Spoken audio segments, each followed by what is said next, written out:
Daisy और angel के पिताजी नहीं थे। उनकी माँ बीमार रहती थी, इसीलिए स्कूल जाने के साथ साथ खाने पीने का इंतजाम भी डेजी और एंजल को ही करना होता था। स्कूल से लौटकर दोनों जंगल जाते और टोकरियां बनाने के लिए बांस काट कर लाते। कभी कभी रास्ते में उनके पड़ोस में रहने वाला जॉय मिल जाता। जॉय अमीर घर से था, इसीलिए वो डेजी और एंजल का मजाक उड़ाता था। अरे देखो देखो, गधा और गधी अपने सिर पर बोझ लाद कर ले जा रहे हैं। मुझे तो ढैंचू ढैंचू की आवाज भी आ रही है। जॉय, हमारी गरीबी का मजाक मत उड़ाओ, समय हमेशा एक जैसा नहीं रहता है। ए गधे, अपना ज्ञान मुझे मत दे, वरना अभी धक्का देकर तुम दोनों को लुढ़का दूंगा। एंजल, घर चलो, इनके मुंह मत लगो, घर पर माँ भूखी होगी। एंजल और डेजी घर पहुँचते हैं। आ गए बच्चों, तुम लोग लकड़ियाँ रखकर आराम कर लो, मैं खाना बना देती हूँ। नहीं माँ, तुम आराम करो, खाना मैं बना लूंगी। बच्चों, मुझे और अपने पिताजी को माफ कर देना। खेलने कूदने की उम्र में तुम लोगों को काम करना पड़ रहा है। आस पड़ोस वाले बच्चे भी तुम्हारा मजाक उड़ाते होंगे। हमें उनकी परवाह नहीं है माँ, हम चाहते हैं कि आप जल्दी से ठीक हो जाएं, तब हम सब पहाड़ों पर घूमने चलेंगे। एक दिन स्कूल में कार्यक्रम था जो शाम तक चला। उस दिन एंजल और डेजी जंगल में लकड़ियाँ लेने पहुँचे तो अंधेरा हो गया। बांस काटते समय उन्हें पेड़ पर एक उल्लू बैठा दिखाई दिया। मुझे भूख लगी है, क्या तुम्हारे पास कुछ ऐसा है जिसे मैं खा सकूं? ये उल्लू तो इंसानों की भाषा बोल रहा है। हाँ, मैं इंसानों की भाषा बोल सकता हूँ। एंजल की जेब में कुछ मूंगफलियाँ थीं। उसने वो मूंगफलियाँ उल्लू को खाने को दे दी। उस दिन के बाद से डेजी और एंजल को वो उल्लू अक्सर मिलने लगा। उन दोनों की उल्लू से दोस्ती हो गई। क्या मैं तुम्हारे साथ तुम्हारे घर चलूं? नहीं, माँ तुम्हें देखकर डर जाएंगी। वैसे भी माँ कहती है कि उल्लू को पालना शुभ नहीं माना जाता। तुम मुझे अपने घर लेकर तो चलो, तभी तो पता लगेगा कि मैं शुभ हूँ या अशुभ। डेजी और एंजल उल्लू को अपने घर ले गए और अपनी माँ से छुपाकर एक बड़ी पेटी में बंद कर दिया। वो एक जादूगर के घर से भागा हुआ जादुई उल्लू था। रात में जब सब लोग सो गए तो उल्लू पेटी से बाहर निकल आया और घर के हालात देखने लगा। माँ बीमार है, घर में खाने पीने को नहीं है, सारा सामान पुराना है, ये सारी चीजें ठीक करनी होंगी। उल्लू ने जादू से माँ को स्वस्थ कर दिया और घर को नए सामान और खाने पीने की चीजों से भर दिया।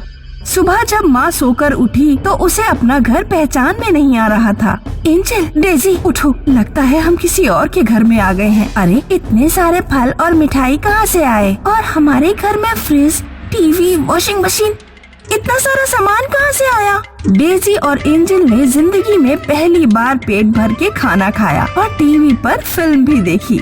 आज मैं बहुत स्वस्थ महसूस कर रही हूँ। ऐसा लग रहा है जैसे किसी ने जादू कर दिया हो। फिल्म देखने के बाद एंजल और डेजी को उल्लू की याद आई। उन्होंने तुरंत उल्लू को पेटी से बाहर निकाला। उल्लू दोस्त, ये सब जरूर तुमने किया है। हाँ, मैं एक जादुई उल्लू हूँ। जादूगर लुसेटा ने मुझे अपने पास कैद करके रखा था। वो मुझसे बुरे काम कराना चाहता था, इसलिए मैं उसके पास से भाग निकला। उसी समय पड़ोस वाले जॉय की माँ एंजल और डेजी के घर आई। एंजल और डेजी, जॉय कहीं गायब हो गया है, क्या तुम लोगों ने उसे देखा? नहीं, हमने उसे नहीं देखा।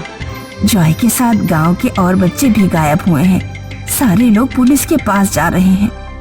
पता नहीं कौन गांव के बच्चों को गायब कर रहा है। ये जरूर जादूगर लुसेटा का काम लगता है। वो गांव के नादान बच्चों को गुलाम बनाकर उनसे मनचाहा काम करवाना चाहता है। हमें गांव के बच्चों को जादूगर की कैद से छुड़ाना होगा। एंजल और डेजी उल्लू के पीछे जादूगर लुसेंटा की गुफा तक पहुँचे।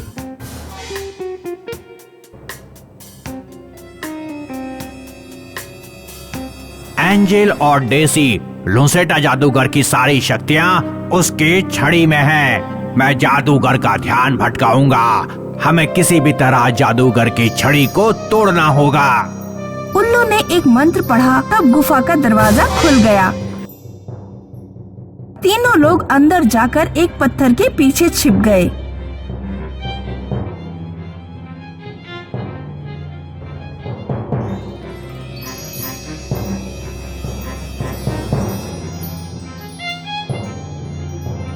हमें छोड़ दो प्लीज, मुझे बहुत तेज सुसु आ रही है और यहाँ टॉयलेट भी नहीं है। हमें छोड़ दो प्लीज। अपनी सुसु पर कंट्रोल कर लड़के। मैंने तुम लोगों को किसी उद्देश्य से पकड़ा है। मैं तुम्हें अपनी जादू से सम्मोहित करके शहर भेजूंगा और बैंकों से पैसे चोरी करवाऊंगा। तभी उल्लू जादूगर के पास पहुंच गया। मैं तुम्हें तुम्हारे उद्देश्य में सफल नहीं होने दूंगा। ओहो मेरे प्यारे दोस्त उल्लू, आखिर तुम वापस आ ही गए, लेकिन अब मैं तुम्हें जिंदा नहीं छोड़ूंगा। जादूगर अपनी छड़ी से उल्लू को मारना चाहता था, लेकिन उससे पहले ही एंजल और डेजी चुपके से जादूगर के पीछे पहुंच चुके थे। उन्होंने जादूगर के हाथ पकड़ लिए और उल्लू अपनी चोट से जादूगर की छड़ी छीन कर ले गया। उसने जमीन पर छड़ी पटक कर तोड़ डाली। छड़ी के टूटते ही जादूगर बेहोश होकर गिर गया। मुझे माफ कर देना एंजल और डेजी, मैं तुम लोगों का मजाक उड़ाता था, लेकिन फिर भी तुम लोगों ने मेरी जान बचाई। तुमने ठीक कहा था, समय हमेशा एक जैसा नहीं रहता। मैं अपने व्यवहार पर बहुत शर्मिंदा हूँ। ये जानकर हमें बड़ी खुशी हुई कि तुम्हें अपने किए पर अफसोस है। आगे से सभी के साथ सम्मान और प्यार से पेश आना। अब चलो इस जादूगर को उठाते हैं। सारे लोगों ने मिलकर जादूगर को उठाया और पुलिस के पास ले गए।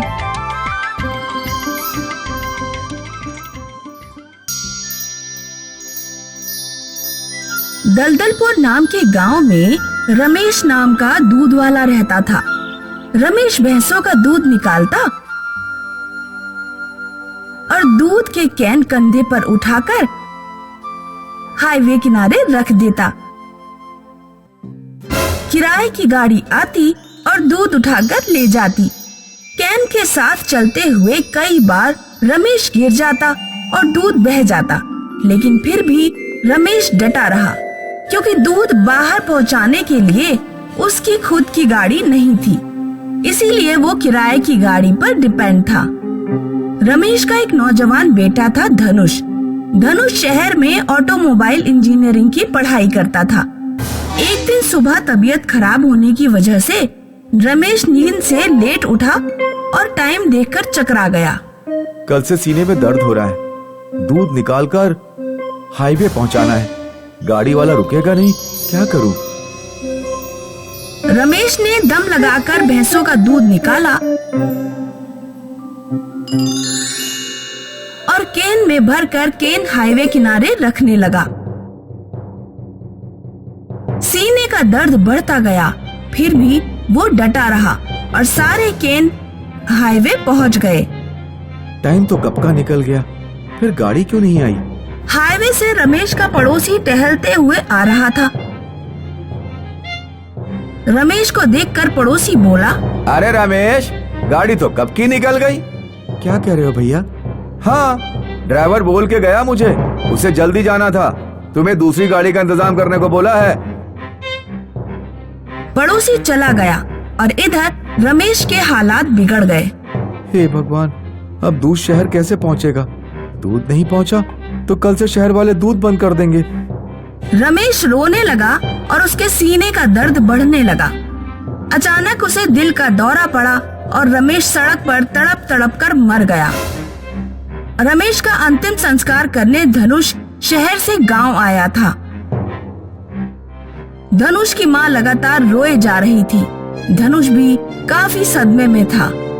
अंतिम संस्कार हो गया, सारे रिश्तेदार निकल गए और धनुष की माँ बोली, बेटा मैं जानती हूँ तुम्हें पढ़ना है, पर हालात बदल गए हैं। अब तुम्हें ही सब कुछ देखना है। मैं तो बीमार रहती हूँ, पढ़ाई लिखाई भूल जा। नहीं तो मुझे मुट्ठी भर जहर ला कर दे दे, मैं वही खाकर सो जाती हूँ। माँ की बात सुनकर धनुष माँ से लिपट गया और बोला, कैसी बात कर रही हो माँ, मैं कहीं नहीं जाने वाला, चिंता ना कर, कल से रोज दूध शहर जाएगा। दूसरे दिन सुबह धनुष जल्दी उठा और दूध निकालने लगा। आदत ना होने के कारण भैंसें साथ नहीं दे रही थी और धनुष काफी लेट हो गया। धनुष ने दूध की कैन उठाई और हाईवे की तरफ निकल पड़ा। हाईवे आते ही उसने देखा कि गाड़ी खड़ी थी और गाड़ी वाला काफी गुस्सा था। आज एक ही कैन है क्या?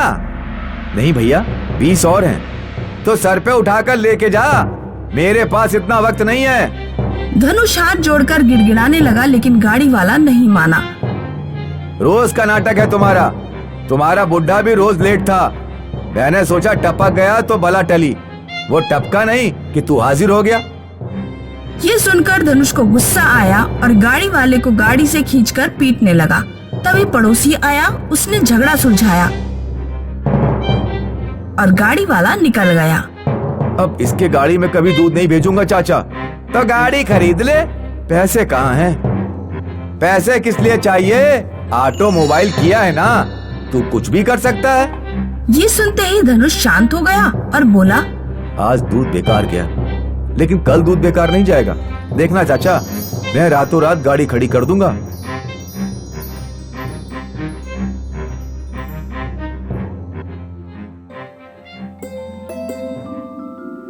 माँ भैंसों का गोबर इकट्ठा कर रही थी। गोबर देखकर धनुष को आइडिया आया और धनुष बोला, माँ, गोबर गड्ढे में मत फेंको, बल्कि गड्ढे में से सारा गोबर उठाकर इकट्ठा करो। गोबर का क्या करेगा? वही करूंगा जो बाबा ने इतने सालों में नहीं किया। फिर क्या था, माँ और धनुष ने मिलकर काफी सारा गोबर इकट्ठा किया और धनुष ऑटोमोबाइल टेक्निक्स का इस्तेमाल करते हुए गोबर की गाड़ी बनाने लगा। माँ भी मदद करने लगी और दोपहर तक गोबर की गाड़ी बनकर तैयार हो गई। गाड़ी तो बन गई, लेकिन इसके पेट्रोल डीजल की टंकी तो बनाई ही नहीं हमने। माँ, मैंने अंदर गोबर गैस का चैम्बर बनाया है, गाड़ी गोबर की है तो चलेगी भी गोबर से, कल सुबह तक ये सूख जाएगी।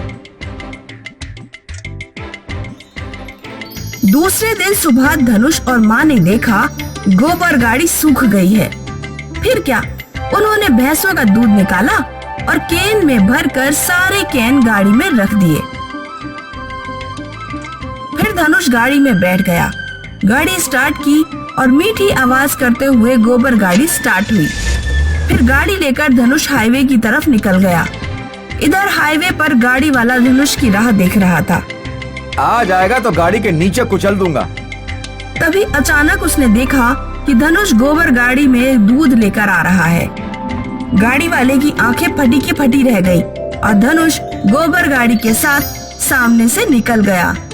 धनुष शहर की डेयरी में पहुंचा तो शहर के सारे लोग गाड़ी देखकर हैरान रह गए। डेयरी में दूध देकर धनुष ने गोबर गाड़ी घर की तरफ घुमाई। इस प्रकार रोज धनुष गोबर गाड़ी में दूध चढ़ाकर शहर की डेयरी छोड़ने लगा और गाड़ी में बैठकर फिर से घर आने लगा। इस प्रकार गोबर गाड़ी की वजह से धनुष की सारी मुश्किलें आसान हो गई।